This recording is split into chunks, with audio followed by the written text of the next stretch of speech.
If you're watching this on YouTube later, welcome. We appreciate you. So we're going to do a little deep dive into betting strategy now for everybody watching on stream. If you I've been looking for some strategic. I don't know. Well, I'm gonna share what I do. That's what's happening here. And then Chase is going to share what he does, and our strategies are very different, and that's good. It's good to have diverse opinions, and hear what everybody has to say. And you may resonate more with my strategy, you may resonate more with Chase's. So getting right into it, this isn't something that I even prepared, but just some general gambling rules of mine. This is college football specific, obviously. So some general rules of mine. No spreads bigger than 21 for favored teams. This is something I just said earlier in the stream. I just feel like there's always so much attractive action. When you start talking about a team is going to beat another team by 35, it's like there's just so many variables to predict. Things really have to go right.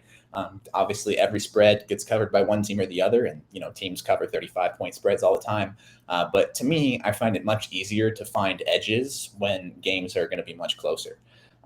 Beyond that, and I just said this on stream as well, you should always be looking to eliminate teams. You should not be looking for reasons to bet. You should be looking for reasons not to bet, because there is so much out there for you to bet on. And if you start looking for reasons to bet, you're going to spread yourself too thin. And I did it for a year, believe me. So you're going to spread yourself too thin or get overwhelmed or any number of things. And then all of a sudden, things that don't look good to you an hour ago, now all of a sudden you're 40 games in and you're, on your last $5 unit and you're just fucking like, I need anything. And save the $5 or whatever. Like Gus said, he did it for a year. I did it forever, probably longer than a year. Yeah. I mean, I think I'm still guilty of it from time to time. I think everyone is.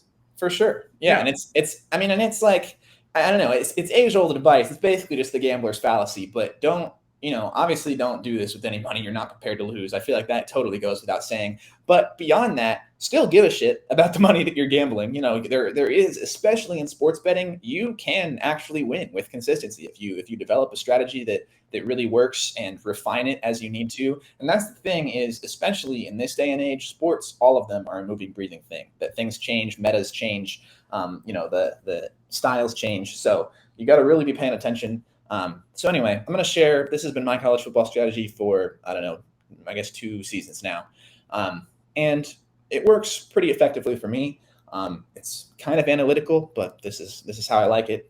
For reference, I'm going to be using this coming Saturday's game, Ole Miss at Alabama, just because I think it's a good example. So we're going to get right into it. You might say to yourself, Gus, this isn't ESPN. You're usually showing us games on ESPN. You're right. This is not sponsored or anything. But this is what I use, the score. This is my handicapping tool. I just find that it presents the stats in a much better way. I prefer it better for comping teams when you're going to bet on them. So let's look at this game. We got number 15 Ole Miss at number 13 Alabama. First and foremost, consider these teams' form. All right, before you get into looking at their specific stats per game, we're going to do plenty of that, trust me. Consider these teams' form. Alabama has kind of looked weak. People, like we've said, they smell blood in the water. This is a situation where this game feels losable for Alabama. And I know I said this is going to be mostly analytical, but there is a little bit of feel. Does it feel like it's plausible that a spread could be covered? Probably the first question you're asking yourself as you're browsing games, looking at spreads. After we dive into it, I don't really have a name for this strategy. I guess you could call it the 4 out of 5 strat or something like that. But these are the standard stats that the score will present for every college football game. This is my handicapping tool for all sports, by the way. You will be seeing more of this in future YouTube content if that's what you're watching, or in future streams. It's just nice bullet point information.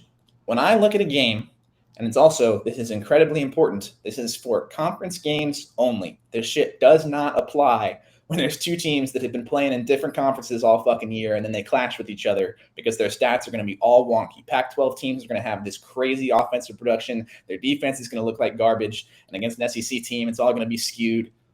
Don't fuck with it. This is for in-conference only, where the competition is basically the same for all teams. So I want 4 out of 5 of these bars to be in favor of the team that I am going to bet on.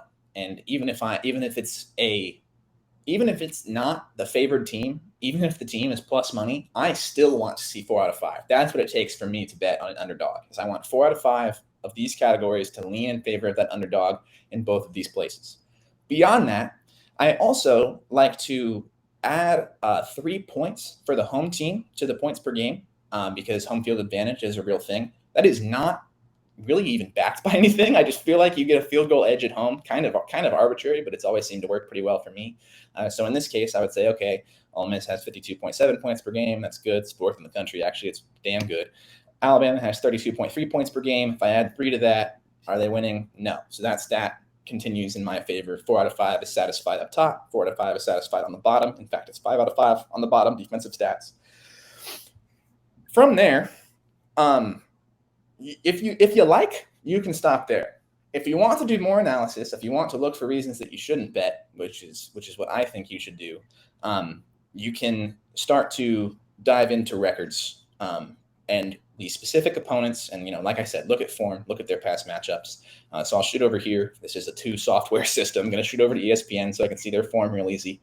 I know what both of these teams have done, but for the sake of this explanation, Ole Miss kills Mercer, beats Tulane. Tulane was ranked at the time. We need not forget, and beat the shit out of Georgia Tech. Tulane and Georgia Tech are both solid opponents. Those are both solid teams.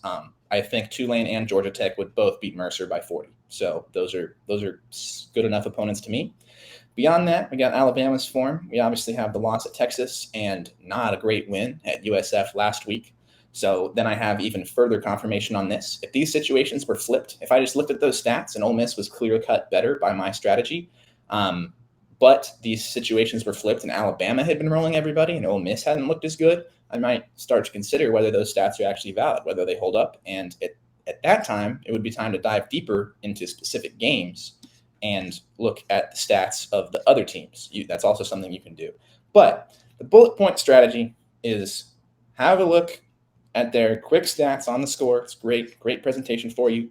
If 4 out of 5 are covered on the top and 4 out of 5 are covered on the bottom, it's probably not a terrible team to think about betting on. And in this case, Ole Miss, which is a team I will absolutely be taking this weekend, is +6. I'm going to buy them out to 7.5. And with a lot of confidence, I will watch that game because it satisfies all of my stats. And like I said, even if Ole Miss were to lose, I at least know that I followed my strategy that I'm trying and true to, and I won't feel bad about it. So that's the